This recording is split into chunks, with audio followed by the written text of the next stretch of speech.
A little daily prescription. That is Peace of Mind from Loggins and Messina. That is a daily prescription from local legend interview that we have on the line here. Is Pat Travers Band. Very active on Facebook. But let me get a proper introduction going. Let me cut out Kenny there just for a moment. Good sir. Hang tight.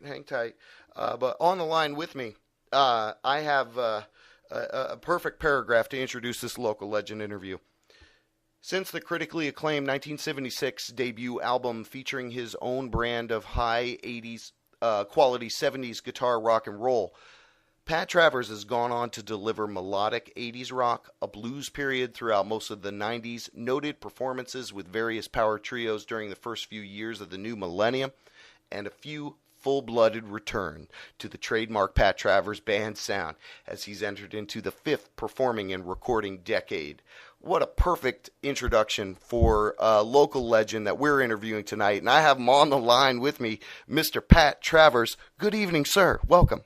Hey, Joe. How you doing, my brother? I'm doing great, man. You know, thank you so much for doing this. I'm out here in North Hollywood, California today. That's perfect place for you. What are you doing out there on, I know you got a light tour. Well, we're doing another radio show, actually, with Bob Coburn, Rockline. We're going to do that tonight. So oh, perfect. That's what we're up there. And, you know, you when you got into the show here, you played that Kenny Loggins. And yeah. Or actually, it's a Jim Messina song. He wrote it, but Kenny Loggins. And I hadn't heard it in a long time, but, you know, back when it came out, it really was, I just loved Kenny Loggins' voice, and he really helped me learn how to sing. You know, I would drive around in my car, and when I was about 16, 17, and sing along right to them, and he's just such a soulful guy, and, you know, for me, that's just nice. You know, most of the music I record or whatever is a little harder edge. Yeah, that's what's cool That's what's cool for me to hear. Nice things, you know. So it's like the Soothe the Savage Beast type of tone in his voice that really harmonizes with you, that lets you make your raspy sound. that's awesome and granular, and you can feel it and hear it. You know, when you were talking about, you know, you gave me a brief history of my recording career and the different things I've done over the years. And a new project that I've just started, and it's really interesting. Cleopatra Records company out here in California is a pretty good label. Mm-hmm. I've done some work with them over the years, this and that, and they approached me. They want me to take a look at blues tunes from the 1920s and do an album of, you know, Blind Lemon Jefferson and Son House and Bessie Smith and all these people from the 20s. So I'm really excited about that because it just so happens that for about the last 3 months, that's totally what I've been focusing on is historic American blues, you know, from the 50s, 40s, 30s, and 20s, and even before. So I'm excited about that. We're going to record that in Orlando, and cool. We have that done by February. And you know, I think it's going to be a very interesting project. Wow, that's interesting. So I forget the name. I think his name was Fats Waller. You ever hear of him? Absolutely, yeah. Fats Waller was a piano player, and he was awesome. So, but you know, is it stuff like that? The 20s, so I'm not sure the 20s. If that actually. That might be later. I wanted to do Robert Johnson, but Robert Johnson was in the 30s. So. Yeah, that's amazing. You know, it was only 100 years ago. Who knows? Well. Yeah, I know. But it's just interesting, and it's historical, and it gives me an opportunity to bring old music forward. You know, I know, and these things. I'm excited about doing that. You know? Well, these things, Pat, would you agree, kind of have a history of repeating themselves? You know, the great things. Oh, absolutely. Yeah. So there's exactly. nothing new under the sun, really. You know. Well, exactly what you're doing, though, you know, it is more than likely in the next few years really going to be, you know, experiencing a resurgence. So I like that you're paying, you know, respect to the artists of the 1920s. Homage. Yes, how it all started, where it all came from. But the cool thing too, now you know, the what's his name?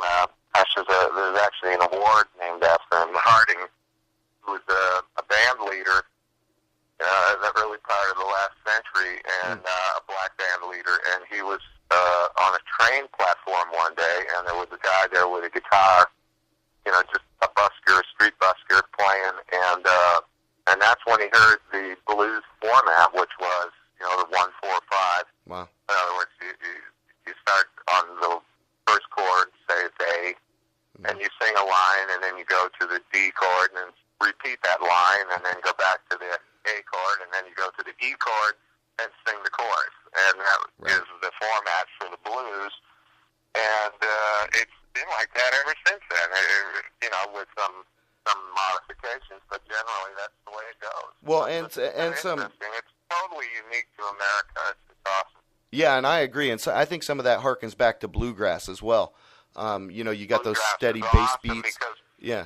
That's another thing that at some point I wouldn't mind venturing really? into. Oh, cool. That's a totally mysterious kind of music and culture, and it's not black, it's white, it's white hill music in Arkansas and like Mississippi. Stanley Brothers. Different than blues, Yeah, no doubt. But the big thing, and that's a question I wanted to ask you, is about other instruments that you might be inclined to pick up or not inclined to pick up, and then maybe you see yourself. Just the other day, I had to once again Cleopatra Records asked me to cover a Black Keys tune called "Everlasting Light." Okay. And I'd never heard it before, but I listened to it, and then when I heard it, it had this cool rhythm, and a friend of mine had just bought an acoustic bass guitar, fretless, and I borrowed it, and I played it on this tune, and it was just so cool. I mean, I don't play bass, but a fretless acoustic bass was like a totally different thing, and it came up sounding great. And I played piano, and do you play? You ever playing a singer? You ever play the harmonica? I tried so hard at one point. It was this was about 6, 7, 8 years ago, and tried really hard, and I just couldn't get it. And the weird thing was, my son, who at the time was about 7, and I gave him the harmonica, and he just bent this. And he's like a wizard. Down and went, he's like Stevie Wonder or something. Like I went, how the hell did you do that? I don't know. That's awesome. That's awesome. Okay. So some other. I've been getting, what do you call it?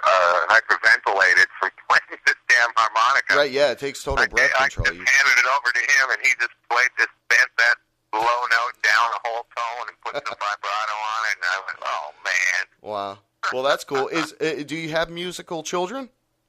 Yes, very much. That's awesome. Yeah, they both sing and play. That's awesome. Keyboards. Okay. My son also plays guitar as well. So we got some cool stuff looking down the line from them.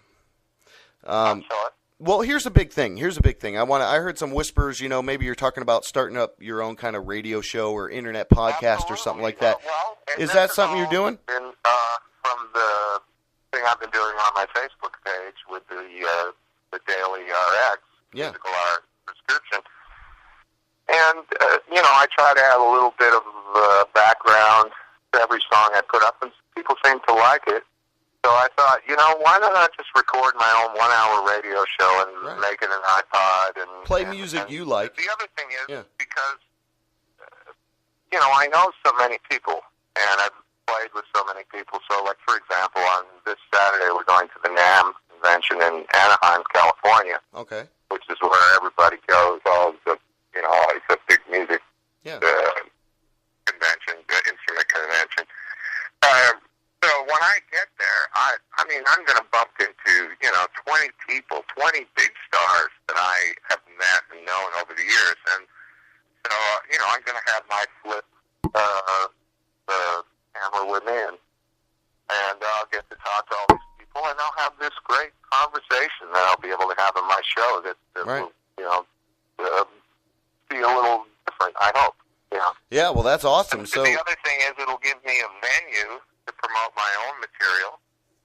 and some other things too that I'm working on.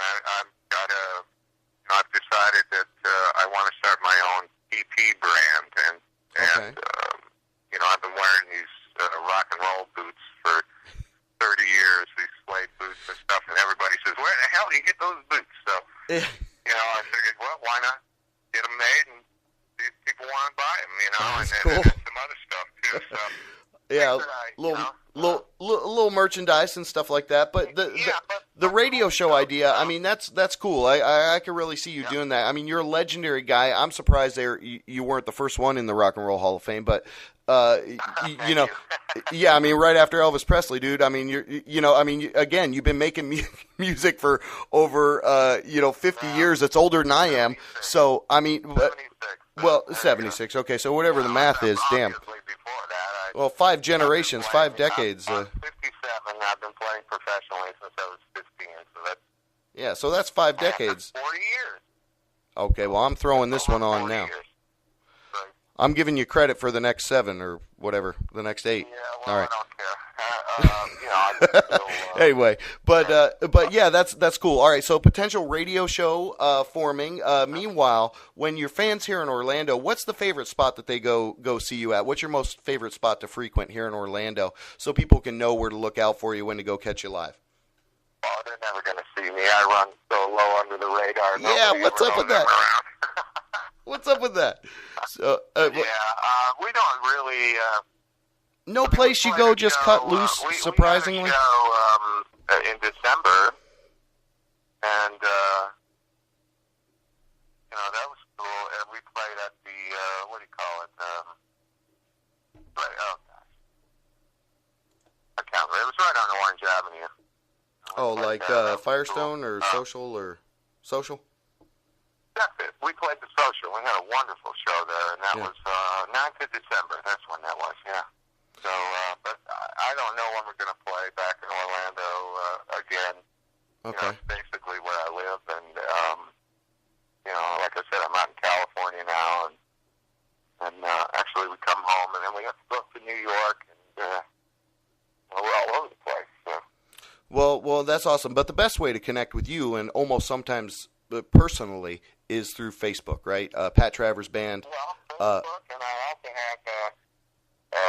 have my Hammerheads fan club, and that's totally, that's a more exclusive situation. Okay. I will cool. post demos and things on that site for my members for the Hammerhead Club. So that I have that as well. Okay, cool. So people can find out about that through pattravers.com. Yeah, right on. Actually, it's on the Facebook page. Okay. It's a thing you can go to, or just go to pattravers.com as well. Yeah. Which is we have a new web site up. It's still not all completely functional yet, but it's a brand new site and it looks really good. And we're going to try to transfer most of our operations over to the website. Okay. All right, cool. So, but that's the major hub. You want that to be kind of the major hub of how people can get into the mix with you, align with you, get your legendary sounds in their music halls and things like this. That's the best hub to do it through. Yeah, Facebook, pattravers.com, or Hammerheads. Love that. And the Hammerheads, you're going to get stuff that, I like, for example, when I do the radio show, I'll put it up there first before I, put it up as an iPod, as a podcast. So, there are advantages to being a Hammerhead. Yeah, well, no doubt. Well, I mean, besides the fact that you are keeping the torch burning for this music, there's a lot of similarities in some musicians out there today. But man, I'll tell you what, when you hear you and a guitar, and that's amazing. And that's why really, we're blessed to be here in Orlando. Technically, you're a legend no matter where you are. Fortunately, we're here in Orlando. So again, we thank you for being on the call. I've lived in Central Florida since 1980, and it is home for me, and it will always be home for me, I guess. I mean, no matter what. I've been all over the world, but I love Central Florida. Well, that's awesome. We're so proud we're so proud to have you here, Pat. If you can hang on the line with me, I'm going to close us up with a little bit of snorting whiskey. I want to thank you for being on the JB Webb Show. We've been talking with local legend Pat Travers. Go check out Pat Travers Band on Facebook. Go check out PatTravers.com. And appreciate this.